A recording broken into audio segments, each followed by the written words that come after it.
This video is brought to you by Squarespace. So you just sat down in your seat at the movie theater with your overpriced popcorn and soda after paying $10 to watch a movie that took on average 4 to 5 years to produce. But this is no ordinary movie. It's chock full of VFX wizardry that completely blows you away, and you walk out of the theater saying, I bet they're going to win an Oscar for Best Visual Effects. But often the reality is, while the studio, directors, and many others go on to earn millions from making these big VFX tentpole movies, VFX artists and the companies that make many of these heavy VFX movies, in reality, make pennies and oftentimes lose money and shut down after making a film, while the studios that hired them step out on the stage to accept their awards. VFX houses and artists today are burnt out, exhausted, and constantly bombarded with low budgets and impossible deadlines.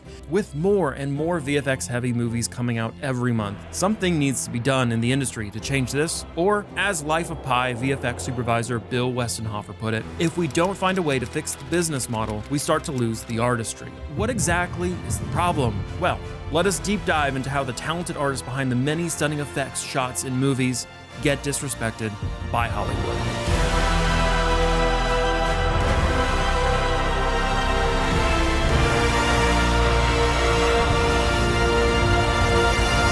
Life as any kind of artist or creative is complicated and difficult. We all work in such a strange industry that can sometimes be very difficult to get even the smallest job done, especially if we aren't feeling that creative flow. So when it comes to promoting ourselves or other things we have to do for our business, we just want it to be simple and easy. And that's why today's sponsor, Squarespace, takes that all out of the question and creates a super easy way to build a website without all of the complicated stuff. Oh, nice segue. Smooth. Good blend. Well, not as nice or smooth as all the time you'd save building a website if you use Squarespace with their easy-to-design, customizable templates, scheduling, and more. Dude, that was painful. But still not as painful as trying to painstakingly code your own website when you don't have the time to learn another skill and just want to be out there filming something and getting better at your lighting technique. Squarespace has given us the opportunity to invite you to try it out for yourself right now. You can head over to squarespace.com/framevoyager below in the description to save 10% off your first purchase of a website or domain using the code FrameVoyager. What often does not get appreciated is just how much work goes into a VFX or CGI shot. As we've detailed various times before on the channel, a lot of the work behind a movie stretches beyond the camera work, set design, and acting. Let us take any Marvel movie as an example. To make an environment in Marvel movies come to life, one must conduct virtual environments, 3D characters which also then need to be animated. Physics destruction needs to be simulated and baked in. A multitude of particle effects ought to be created for the destruction. Lighting needs to be carefully considered. The list goes on, and we're not even scratching the surface. It's also quite easy to overlook that VFX encompasses many creative fields and specializations which shouldn't be taken for granted. For creating an animated character, for instance, we need to tap into a variety of skill sets. The character first needs to get sculpted, but sculpting is nowhere near enough. The character also needs to get rigged, with bones and joints being inserted in the model for the animators to be able to animate it, or for motion capture performances to translate to the digital character. But wait, rigging is not enough. For the movements to look good on screen, the character may need to be heat mapped, or as Blender calls it, weight painted too, which is a process that can define how many bones are affected when a bone is moved into a rig, facilitating more natural movement, or how, for instance, simulations or particle effects interact with the mesh. Additionally, a 3D animator may need to make use of shape keys, which would be controls that allow the animator to morph the body shape in order to depict things like muscle contractions, wrinkles, and facial expressions. And then we may also need inverse kinematics for movement simulations, and we did not even touch on texturing, PBR materials, crowd simulations. I hope we're making it clear enough that VFX is a multifaceted field which spans across a variety of creative fields and specializations. We have come a long way, as today we can create entire films only using digitally created assets. Simulations and animations and many films need some form of post-production procedures for rig removal, face replacement, or even more advanced combinations of special and digital effects. Yet the VFX world once was smaller, and many times focused more on key aspects of a film being handled by VFX and CGI, instead of almost the entire movie being composed of effect work. One exception to that was the 1982 film Tron, which continuously blended special, virtual, and digital effects together for an alien movie-going experience. A lot of the people who develop software for computers are not really filmmakers. They didn't begin their career as filmmakers, and so they won't approach the creation of visual imagery in the same way that a filmmaker will. We went in not knowing anything about computer technology. We only knew what we wanted to achieve on the film. But with discussions with the development groups in each company, we were convinced that we could actually develop the technology as we went along. and marry it with the creative needs and end up with a film that would look good. Information International, Robert Abel and Associates, the Mathematic Applications Group, and Digital Effects are the computer graphics specialists behind the visuals of Tron, and they faced many of the challenges we see as somewhat trivial today. An awareness of 3D space for virtual landscapes was required to establish a sense of distance. 3D modeling was limited to more primitive shapes, and camera movements had to be planned out on sketched environments in order to execute a scene with frame numbers and distance traveled kept in mind, and rendering the computer-generated images required powerful supercomputers, which had such a minimal RAM and storage capacity that many digital artists today would deem absolutely unusable. With many breakthroughs in computer animation and post-production happening in just this one film, it is absolutely baffling that Tron was not awarded an Oscar. Funny enough, Tron was actually disqualified from the Oscars due to its breakthroughs, as the use of digital effects was described as cheating.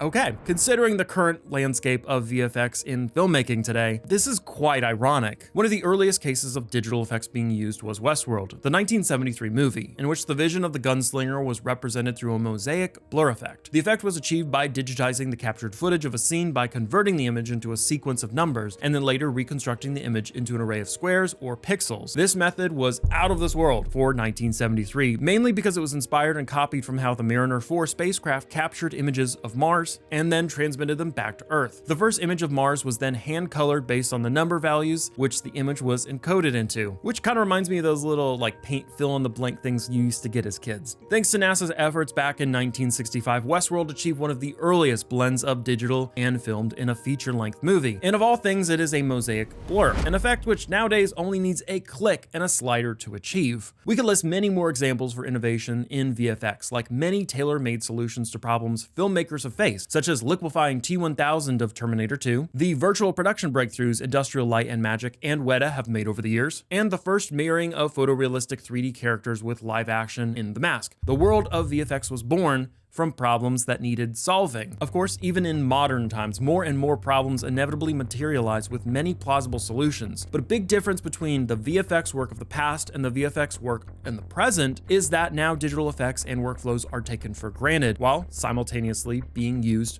more than ever. You had to have a completely symbiotic relationship with the computer technicians.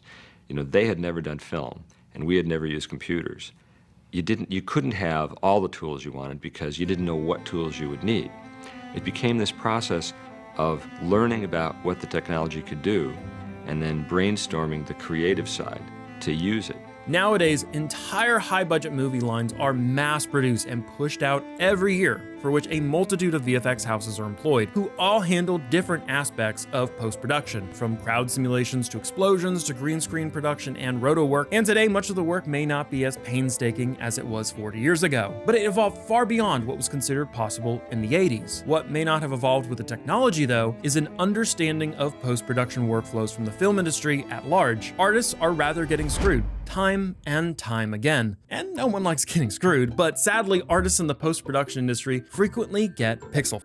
Pixel is an industry jargon for nitpicky clients who generally have no understanding of VFX, making a habit of asking for sweeping changes like reworks of an entire environment, even late in production cycle. On lower key projects, the studios may have more leeway to challenge requests they don't feel make sense or aren't really realistic. But when dealing with clients like Marvel, it can be hard to say no, and there's pressure to get things done in a strict timeline, even if the final result ends up feeling off-putting. We've even heard recently from a ton of Marvel VFX artists talking about how hard Marvel works them, with some reporting that they've worked up to 6 months straight every single day, with a good work week only taking up 64 hours. One of the most infamous examples of this was the Justice League movie, which faced a chaotic rework after director Zack Snyder dropped out of the project in exchange for Joss Whedon, who ordered reshoots, cuts, and dramatically altered the pace of the movie only a few months before its release. This awkward rework left VFX teams scrambling to finish the film's effects and work around the odd quirks of the reshot footage. The most infamous example being the awkward attempts to CGI out Henry Cavill's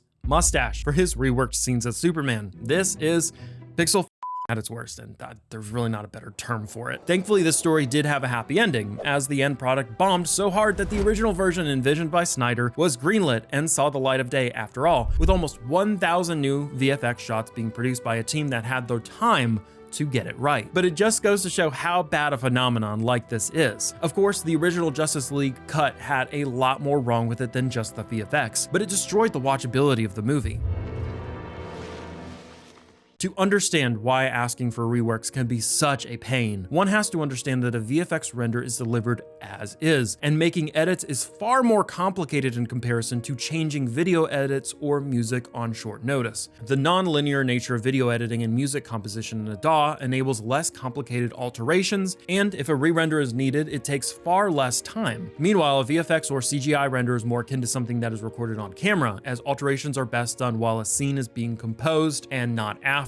Also, rendering takes a very long time. We aren't talking about mere minutes or hours, but rather entire days or weeks of rendering, depending on how complex the scene and questions are, which may explain why some VFX or CG shots may look half-baked. It's because they are. Ordering a last-minute change, say for a time of day or the position of the sun in a shot, for instance, is panic-inducing for the artist, as the animations, 3D environments, and various other elements within shot, like crowds and props, are placed and designed to work for that specific lighting environment. Chances are, if the sun is repositioned, props need to be adjusted and replaced, simulations need to be remade, and in the worst-case scenario, all the animations may need to be redone. Chances are, if a director was given such a huge ask, they would tell the producer to stick it up, well, you know where. Yet VFX crews are faced with these colossal and unreasonable requests all the time. These working conditions are not only inconsiderate, but working astronomically long hours for weeks on end also is psychologically taxing. The anxiety of not being able to finish a project, coupled with the constant stress and expectations to excel in spite of lacking time, makes this field in the industry especially difficult to survive in, and even more difficult to thrive. It is a hellish cycle that studios either knowingly ignore or choose to learn nothing about, completely disrespecting and demeaning the incredible artistry and innovative work that VFX artists create. And The Life of Pi is a great example of this. The Life of Pi, for those who don't know, was a novel released in 2001 about a boy who survives on a lifeboat alongside a tiger. After several years of awards and success, the idea came about to turn the story into a movie, and director Ang Lee took up the task. He sought out a team that could bring the novel's tiger to life with visual effects, and looked to Ryhthm and Hues. Ryhthm and Hues was a successful VFX company with a track record of quality productions, and after being approached by Lee, they took the project on board, spending a whole year on research to make sure the movie's tiger would look as realistic as possible. They managed to create over 140 shots of this tiger in action for the film, compared to just 23 that used a real tiger. When background elements were included, this totaled up to 450 VFX shots produced by the studio, and the result was spectacular. Life of Pi was a major commercial success, and its visuals were highly praised. However, delays surrounding some of the previous productions Ryhthm and Hues were working on had caused a major cash flow problem for the studio, and the dwindling returns caused by these delays meant that even as the company was working on successful projects, these contracts weren't enough to keep the studio independently afloat. The result of this was that only a few months after Life of Pi released, Ryhthm and Hues declared bankruptcy. And the problems didn't just come down to finances. The recurring problem of recognition also cropped up.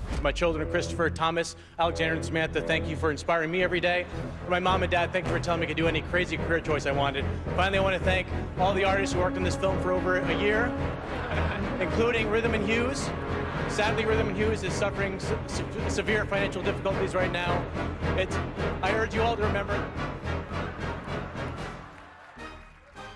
Bill gets completely jawsed off stage. A movie like Life of Pi was absolutely impossible without VFX, and yet the difficulties surrounding bringing those effects to life were mentioned just briefly. The conversation was shut down, and later Ang Lee didn't even mention Ryhthm and Hues when it was his turn to get an award. Ryhthm and Hues did manage to keep going after Life of Pi debacle after being successfully sold in the bankruptcy court, but their list of projects got shorter and shorter over the years, and the company is now reportedly defunct. A lot of these questionable practices when it comes to the VFX field may come down to the fact that workers in this industry don't have as much influence as those in other fields, and that's an imbalance the International Alliance of Theatrical Stage Employees Union is working to resolve. According to their organizers, VFX workers are some of the only workers in film and TV without a union they could join for representation, and that's something they're working to change. They've started the process with a survey for industry workers asking about the labor practices they experience. Organizer Ben Spite has predicted that now will be the time to see some results, saying, "Is this the year we unionize? There has never been a higher level of interest among VFX workers in this country and beyond, given that this is an industry worth over $100 billion. theirs. That could make for a lot of bargaining power for VFX workers. In media, everything is a group effort, and especially in gigantic blockbuster productions, should this fact be made apparent. With a lack of protections, ignorant producers, insufficient pay, unreasonable working hours, and an ever more increasing reliance and demand on visual and digital effects, the industry is only waiting to implode. The industry could heavily benefit from 4 things: unions for worker protection, a different payment model for the work committed, royalty payments from the box office proceeds, which the production house deserves but are seldom provided, and a deeper understanding for the work they provide from the people contracting them in order for less time to be wasted and better end results to be projected on the silver screen. Ideally, work should be judged and edited while it is being created, similar to how one should request alterations to a drawing during the sketching phase instead of after the completion of the work. If major rework is done, it should be paid, similar to how people on sets should be paid if a reshoot happens. In the end, appreciation for the craft sadly isn't enough. To change the status quo, we need action so we can prevent tragic bankruptcies like Ryhthm and Hues, and to facilitate stunning VFX work from the likes of ILM, Weta, and many more in the industry. So stay tuned for a future episode on the bankrupt Ryhthm and Hues production company behind the stunning visuals of Life of Pi. And if you want to appreciate some of VFX's best work to date, make sure to take a look at this video on the underwater motion capture for Avatar 2: The Way of Water.